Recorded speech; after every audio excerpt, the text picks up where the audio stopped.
Why are so many people afraid to change? Why are so many people just simply afraid of change in their day-to-day life? Change is inevitable. Even a living plant knows when it's time to release a leaf or two, because that change is definitely necessary to continue to keep growing. Well, it's the build.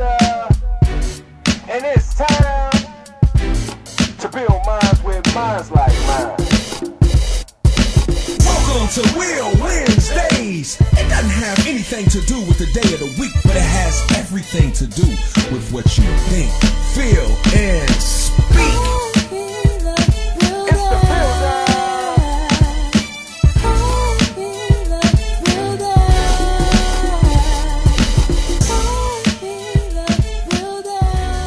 Okay, change. I got to thinking and I was curious.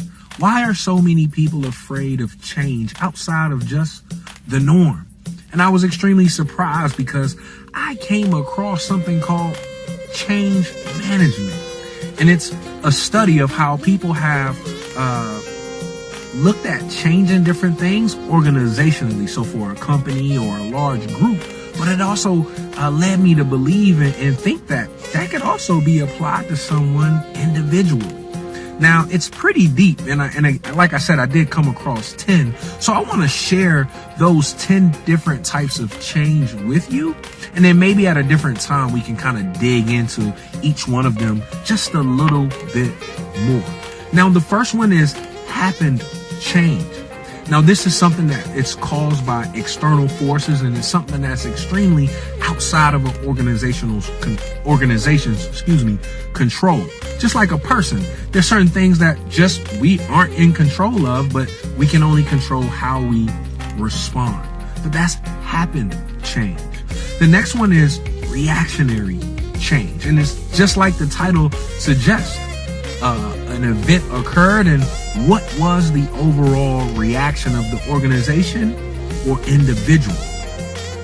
The next one is anticipatory change. That's a tongue twister for me. I don't know why.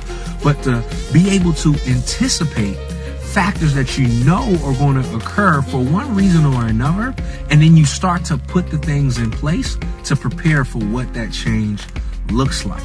Now, there's also planned change. It's very similar to the anticipatory change. However, there's a more structured plan put in place because this is something that you can see further out.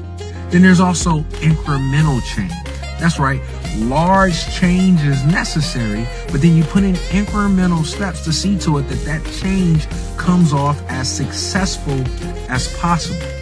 Then there is operational change. This is where a company or an entity or an individual may review their overall operational plans. Maybe it's what you're doing on a day-to-day basis or a weekly basis or a monthly basis, and you see that there's certain change that is just simply necessary.